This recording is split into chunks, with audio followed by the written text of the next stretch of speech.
નમસ્કાર, સંદેશ ન્યૂઝમાં આપનું સ્વાગત છે। બુલેટિન સાથે હું હિના। સૌપ્રથમ વાત કરવી છે શેર બજારમાં ભારે કડાકો થયો છે। સેન્સેક્સ 1800 પોઈન્ટ તૂટ્યો છે। નિફ્ટીમાં 500 થી પણ વધુ પોઈન્ટનો કડાકો। ટ્રમ્પનું ઈરાન મુદ્દે મોટું નિવેદન પણ સામે આવ્યું છે। વૈશ્વિક તણાવથી બજારમાં દબાણ, રોકાણકારોમાં ચિંતાનો માહોલ જોવા મળી રહ્યો છે। તો સેન્સેક્સમાં મોટો કડાકો જોવા મળ્યો। શેર બજારમાં સેન્સેક્સમાં 1800 પોઈન્ટ તૂટ્યો છે। સાથે શેર બજારમાં ભારે કડાકો, જે રીતે ડોનાલ્ડ ટ્રમ્પનું નિવેદન સામે આવ્યું છે બાદ શેર બજારમાં ભારે જે ઉથલપાથલ જોવા મળી રહી છે। સેન્સેક્સ 1800 પોઈન્ટ તૂટ્યો છે, જ્યારે નિફ્ટીની વાત કરીએ તો નિફ્ટી 500 થી પણ વધુ પોઈન્ટનો કડાકો જોવા મળ્યો છે। તો શેર બજારમાં ઉથલપાથલ, ટ્રમ્પનું ઈરાન મુદ્દે મોટું નિવેદન પણ સામે આવ્યું, જેના કારણે આ પ્રકારનું શેર બજારમાં અસર જોવા મળી રહી છે। રોકાણકારોમાં ચિંતાનો માહોલ જોવા મળી રહ્યો છે। તો શેર બજારમાં ભારે કડાકો થતા સેન્સેક્સ 1800 પોઈન્ટ તૂટ્યો છે। તો આ તરફ નિફ્ટી 500 થી પણ વધુ પોઈન્ટનો કડાકો જોવા મળ્યો છે। ડોનાલ્ડ ટ્રમ્પના નિવેદન બાદ શેર બજાર પર આની અસર જોવા મળી રહી છે। જે રીતે ઈરાન અને ઇઝરાયલ જે રીતે પરિસ્થિતિ સર્જાઈ છે, તણાવભરી પરિસ્થિતિને સતત તેની અસર બજાર પર જોવા મળી રહી છે।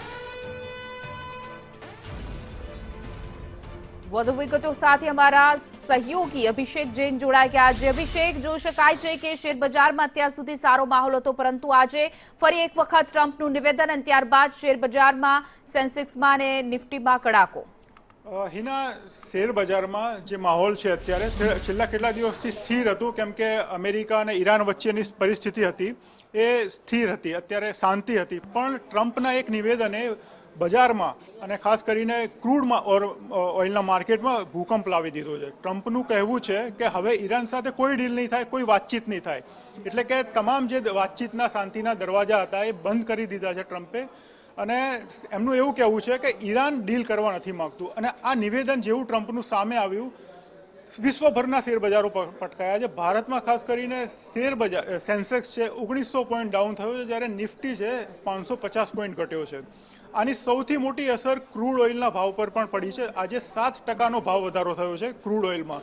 જે ક્રૂડ ઓઇલ $75 સુધી નીચે પડ્યું હતું, એ હવે પાછું $80 સુધી આવી ગયું છે। એટલે કે હવે ફરીથી દુનિયાભરમાં જે ક્રૂડ ઓઇલના ભાવ છે ભડકે બળવાની ભીતિ છે। અને સૌથી મોટી વાત એ છે કે રોકાણકારોના જે લાખો કરોડ રૂપિયા છે એ સ્વાહા થઈ ગયા છે। અને આ જે સિલસિલો છે એ ક્યાં સુધી યથાવત રહેશે એ હવે જોવાનું રહેશે, કેમ કે ઈરાનમાં જે છે અત્યારે ખામેનેઈની જે અંતિમ વિધિની પ્રક્રિયા ચાલી રહી છે, જે 9 તારીખ સુધી ચાલવાની છે।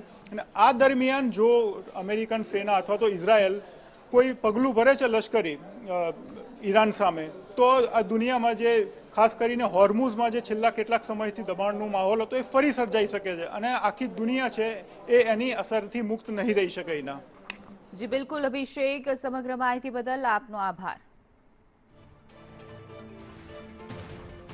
તો જે રીતે ડોનાલ્ડ ટ્રમ્પનું નિવેદન સામે આવ્યું ત્યારબાદ શેર બજાર પર આની અસર જોવા મળી રહી છે, કારણ કે શેર બજારમાં ભારે કડાકો થયો છે।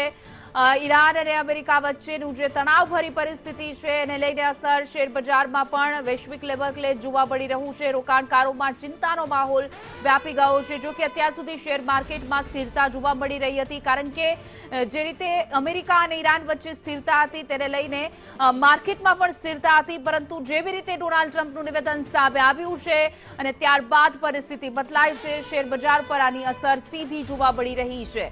તો ઈરાન અને અમેરિકાના તણાવભરાઈ પરિસ્થિતિને બાદ આ પ્રકારની બજારમાં પણ આ અસર જોવા મળી રહી છે। ટ્રમ્પનું ઈરાન મુદ્દે મોટું નિવેદન સામે આવ્યું, વૈશ્વિક તણાવથી બજારમાં દબાણ।